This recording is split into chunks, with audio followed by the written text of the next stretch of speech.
Eu sei que estou passando um pouco do horário, isso já é uma característica, né? Mas eu quero ainda compartilhar um pouquinho da palavra de Deus, porque os testemunhos, queridos, animam vocês, mas o que realmente edifica é a palavra. Não se preocupem, não vou me estender tanto.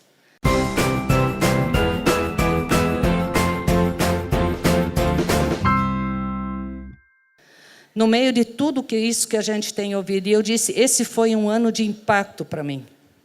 Vendo a realidade ali na África, vendo a realidade no Pantanal, ali na Colômbia e a realidade no Brasil. E, Senhor, às vezes eu fico, tudo isso foi no primeiro semestre. E na volta do Pantanal, nós estávamos voltando com micro-ônibus, foi ali o acidente.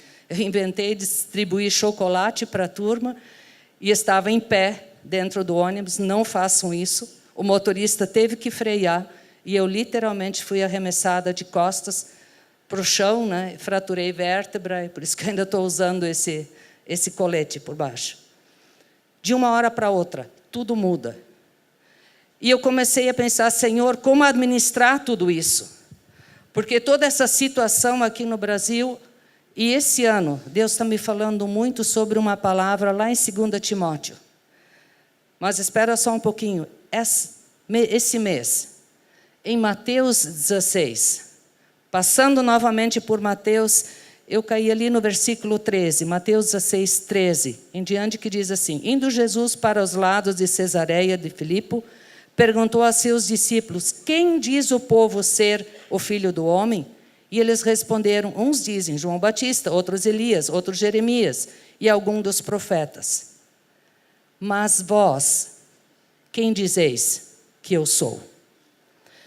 Essa pergunta tem me impactado muito. Mas vós, nós estamos tão, até mesmo pela mídia, nós estamos tão acostumados a ouvir tanta coisa. É de todos os lados, pregações, opiniões, doutrinas, teologias. E aí Jesus pergunta: mas tu, quem eu sou para ti? Qual é a definição na tua vida? Eu sou um profeta? Eu sou um Papai Noel, me dá isso, me dá aquilo, se não me dá também eu rezo, oro tanto e não acontece nada. Eu tenho orado por cura e não acontece. Quem é Jesus para nós? Jesus é Salvador apenas, tá bom, Ele tem que me salvar, porque parece que Ele tem um compromisso com isso, ou Ele é meu Senhor? Porque Jesus pode ser Salvador, mas não ser o teu Senhor. E eu comparo isso com o salva-vida. Ele pode salvar a sua vida e você vai embora, nem dá bola e passou. Agora, se Ele é Senhor, Ele tem um compromisso com você. E você tem um compromisso com Ele. Por isso, quando Paulo diz a Timóteo, 2 Timóteo 4, Conjuro-te perante Deus e Cristo Jesus, que há de julgar vivos e mortos pela sua manifestação e pelo seu reino. Prega a palavra, insta, quer seja oportuno, quer não. Corrige, repreende, exorta com toda longanimidade e doutrina, pois haverá tempo em que não suportarão a sã doutrina. Pelo contrário, cercar-se-ão de mestres segundo as suas próprias cobiças, como que sentindo coceira nos ouvidos. E se recusarão a dar ouvidos à verdade, entregando-se a fábulas. Qual é o próximo? Tu, porém, sê sóbrio em todas as coisas, suporta aflições, faz o trabalho do evangelista, cumpre cabalmente teu ministério. Tu, porém. Se vocês lerem todo Timóteo, Paulo, em todas as suas cartas, muitas vezes ele fala, olha, vai ser assim, está sendo assim, a Bíblia é atual. Não é assim que está acontecendo? Pessoas, aqui a doutrina nome sério, o pastor fala em santidade, fala na verdade da palavra de Deus. Ah, não, mas a Bíblia não é bem assim, hoje em dia já é outras épocas. Procura alguém que vai dizer, não, é tempo de graça, pode viver à vontade. Nosso pecado foi perdoado, nós estamos na graça. Não existe mais o pecado. E como é que Paulo diz? Tu, porém, não culpa os outros. Busca em Deus. O Espírito Santo é individual para você. A comunhão é extremamente importante. sem dúvida. Mas a tua comunhão com Deus. Quem é Jesus para ti? Quando você se confronta com uma realidade, e nós estamos, mais do que nunca, nós temos sido confrontados em relação às mulheres. Toda hora temos sido confrontados. E aí você tem que ver entre falar a verdade, entre permanecer na verdade, ou mais ou menos para me adaptar à realidade. E como diz aqui, prega a palavra.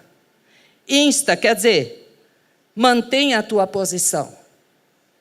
Tu, porém, essa vai ser a cobrança, vamos dizer assim, o nosso compromisso pessoal. Tu, porém. Infelizmente, como eu falo muito sobre a igreja perseguida, eu encontrei pessoas orando e chorando pela igreja perseguida. E ao mesmo tempo dizendo, não, mas a palavra de Deus hoje em dia já não tem mais valor, também nós sem a Bíblia. Eu disse, você apoia pessoas que querem tirar a Bíblia, tirar Deus de jogo, e ora pela igreja perseguida, irmão, vai para casa, não ora. Vamos ser coerentes. E nessa hora, quando eu sou confrontado, qual é a minha posição? E aqui, Paulo diz, tu, porém, Jesus perguntou, e tu, quem eu sou para ti? Essa posição nós temos que ter, queridos. Quando enfrentamos o islamismo, não importa, o maligno só muda de nome. Os ismos, eu trabalhei num hospital 20 anos, declaradamente espírita, Hospital de Clínicas de Porto Alegre. O meu confronto era diário. A minha chefe, ela era médium espírita. E aí, como é que fica? Tu, porém, prega a verdade. É fácil? Não é. Dá sua dor? Dá. Mas irmãos nossos, até o final, têm permanecido. Ser fiel até a morte e dar-te-ei a coroa da vida.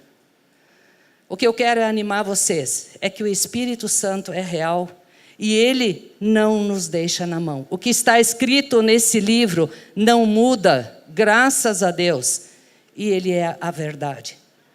E quando nós nos baseamos nela, e quando nós nos firmamos, Deus é fiel e cumpre a sua palavra cabalmente, de fato.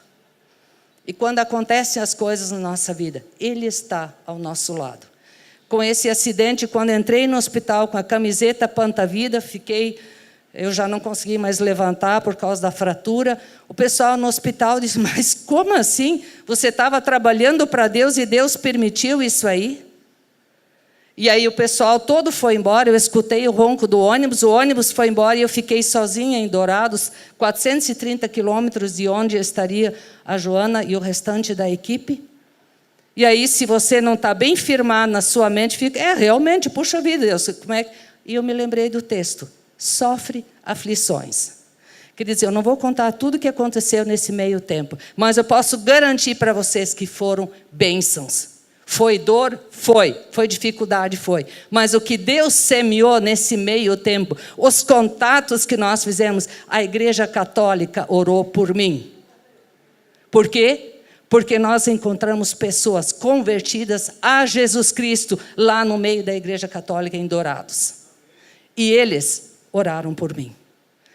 Que Deus faz coisa, eu quero animar vocês de que Deus é tremendo. Essa vida com Jesus não é qualquer coisa, é um privilégio. A alegria do Senhor é a nossa força. Seguimos adiante em vitória, mas prudência. Sede vigilantes, que o diabo está ao nosso redor, querendo nos calçar. E quando vem soprar toda aquela mentira do diabo, diz, não importa onde. Tem um poema que diz, Jesus estava no barco e as ondas se levantaram. Jesus sofreu no deserto e foi vitorioso. Adão caiu no paraíso. E aí quando isso foi postado no nosso grupo, alguém colocou, e a Ingrid estava no ônibus, mas Jesus caiu no ônibus, mas Jesus estava presente. Nós servimos, temos o privilégio de servir a um Jesus vitorioso. Que o Senhor nos abençoe, nos guarde, nos fortaleça nessa fé e nessa alegria. Nós somos a fonte, o que vai mostrar a alegria de Jesus aqui nessa terra.